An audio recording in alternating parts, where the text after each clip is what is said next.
Para onde nós estamos indo não há religião para poder ser de Deus.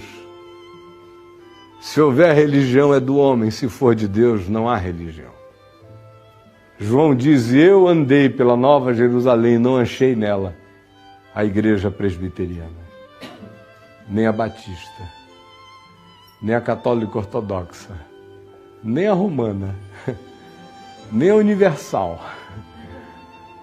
Não achei nenhuma, nem a islâmica, nem a budista, porque nela não há santuário, porque o Cordeiro é o seu santuário, e o culto é a vida, e a vida é o culto, e nós todos estaremos sob a luz, que hoje já ilumina todo homem, mesmo que o homem não veja, ela o ilumina, e naquele dia nós veremos a luz que hoje nos ilumina, a todos nós. Então nós temos duas ordens.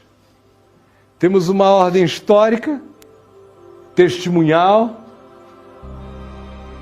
redatorial, necessária e imprescindível, porque nós somos gente do tempo e espaço, precisamos de história, referência, memória, lembrança, advertência, admoestação, precisamos de trilhos, precisamos de marcos.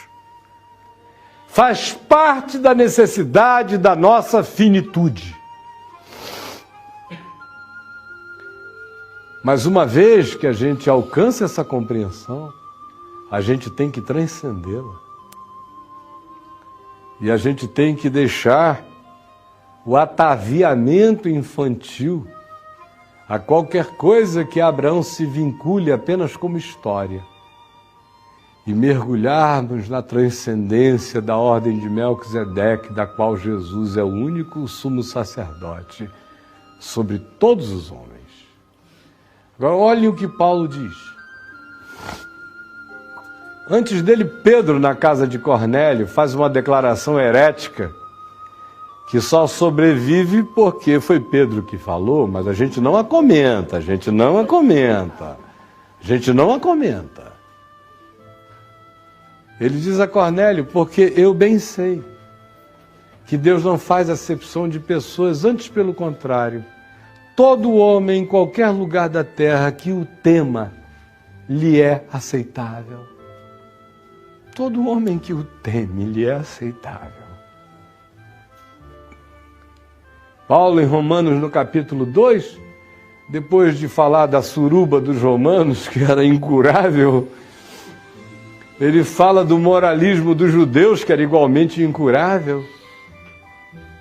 Aí ele chega às ilhas, às nações, aos povos sem deuses, sem nomes, sem orientação, sem lei. E diz que eles servem de lei para si mesmos. Por quê?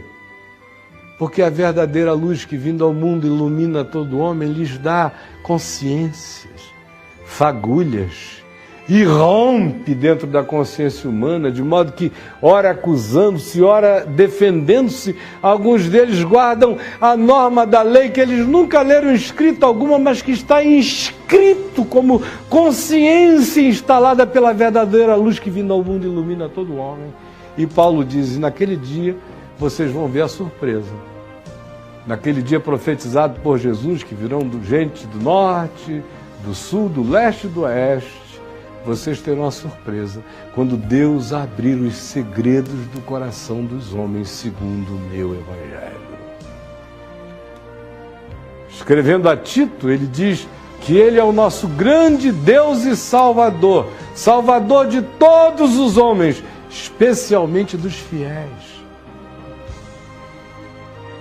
E João, na sua primeira epístola, inicia o capítulo 2, dizendo, filhinhos meus, não pequeis.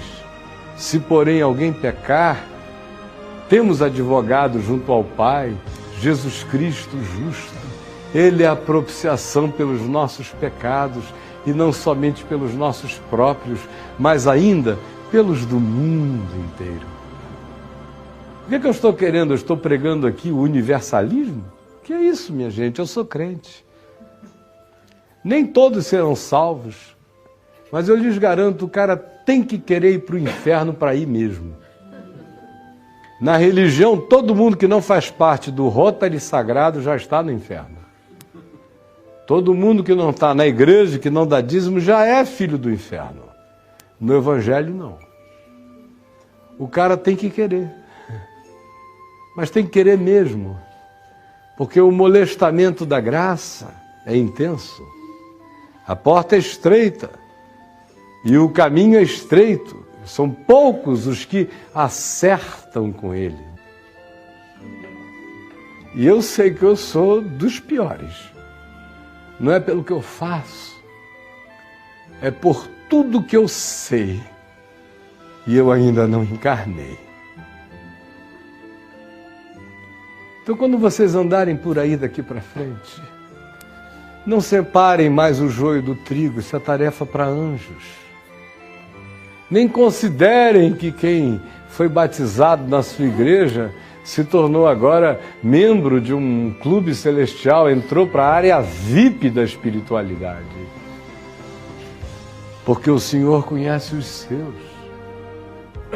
Os grandes apóstolos da terra, provavelmente, Paulo nunca tenha conhecido. A gente fica assim com esse nosso culto quase paulino, né? E olha que Paulo não devia estar de demagogia quando ele disse: eu sou o principal. Quando a gente chegar lá, a gente vai ver apóstolos sem nome, para todo lado, santos ignorados. Eu costumo dizer que no século XX eu não conheci nenhum cristão que tenha carregado 10% da cepa espiritual de Mahatma Gandhi. Se alguém quiser me contraditar, me contradite e apresente o ente contraditório. Quem é? É o presidente Bonerges Ribeiro, da Igreja Presbiteriana do Brasil, na década de 60, que era o ente cristão superior a Mahatma Gandhi. Deus me salve. Quem? Uma vez eu escrevi no site que eu preferia passar, se eu tivesse que ficar numa ilha deserta, ou com o Dalai Lama, ou com o Silas Malafaia e o Macedo, eu ia preferir disparado passar o resto da minha vida com o Dalai Lama, ia ser uma bênção. Porque o meu espírito tem muito mais comunhão essencial com a natureza dele do que com dessas figuras que são apenas mercadejadores de uma fé que serve apenas para gerar dinheiro e não alma e nem espírito. E eu não lhes digo aqui, eu estou dizendo ali, digo na cara dos fulanos. Então, meus irmãos, quando a gente andar por aí, vamos desarmar o coração. Vamos aprender a encontrar gente boa de Deus aonde a gente encontre gente boa. Todo ser gente boa é de Deus. E todo ser que é de Deus é gente boa. O que não existe é gente ruim de Deus. O que não existe é gente perversa de Deus. O que não existe é gente gananciosa de Deus. O que não existe é gente mentirosa de Deus. O que não existe é gente fofoqueira de Deus. O que não existe é gente intriguenta de Deus.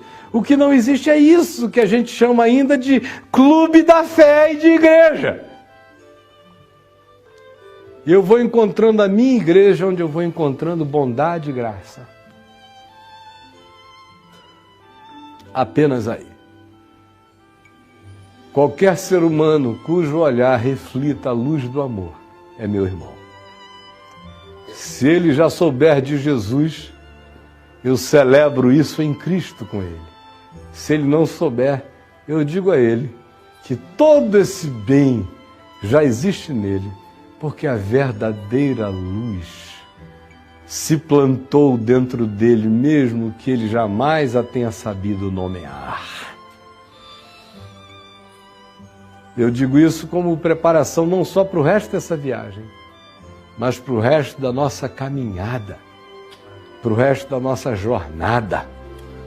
Nenhum de nós aqui é anjo que separa joio do trigo.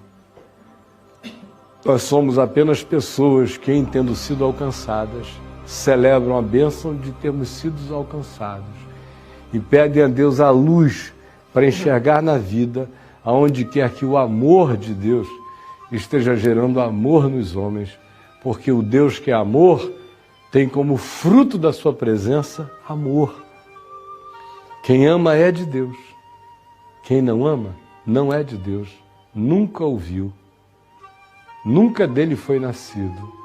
E quem ama, quem é de Deus, também ama todo aquele que de Deus é nascido. É simples assim. Há uma ordem histórica de Abraão que nos é de utilidade fundamental, sem a qual eu não saberia o que eu sei. E existe a ordem transcendental de Melquisedeque, que cobre tudo quanto eu não sei e atinge a todos os homens que eu não conheço. E que abre a porta da liberdade de Deus para amar a quem Ele desejar amar. Afinal de contas, Ele criou querubins, mas também criou baratas. O gosto dele é extravagante. Brigue com ele se você quiser. Mas saiba que Ele cria quem quer criar. E Ele nunca criou nada com ódio. Se hoje eu estou com muita raiva, eu vou criar o lacral, a barata, ou o Caio. Não. Todas as suas obras são amor e graça. E que o Senhor abra o nosso entendimento e que isso entre no nosso coração para sempre. Isso nos exime de pregar o Evangelho? De modo nenhum. Eu creio nisso desde os 18 anos de idade, quando eu me converti. Isso aqui é um resumozinho, uma pílula da minha tese de ordenação. Com 21 anos de idade, eu cria nisso de todo o coração. E alguém me viu sem ardor para pregar o Evangelho no mundo, porque eu creio assim? Ao contrário, eu não prego o Evangelho por causa do céu nem do inferno. Eu prego o Evangelho só porque o amor de Cristo que me constrange me enlouquece para falar desse amor. Quem já se apaixonou sabe como é. Quando eu conheci a Adriana, e eu fui logo invadido assim por uma paixão avassaladora, eu me lembro que eu saí para almoçar com meu filho Ciro, e sentamos à mesa 1h da tarde, 4h da tarde, e ele falou: pai, para, eu sei que você está apaixonado por essa mulher, que eu ainda nem tive a chance de conhecer direito. Eu digo: como é que você sabe? Pelo amor de Deus, papai, da azeitona que o cara serviu, até agora o café que a gente tomou, a conversa inteira, você não fala em outra coisa. Amor faz isso. Quem ama Jesus não precisa do céu nem do inferno para falar de Jesus. Só precisa do amor de Jesus queimando o seu próprio coração. É isso que me move. Não foi isso que Jesus disse a Pedro? Tu me amas? Pedro disse sim. Então pastoreia as minhas ovelhinhas, os meus cordeiros. É o amor de Deus que me bota em motion, em movimento no mundo, para compartilhar com toda criatura aquilo que comigo foi de graça compartilhado.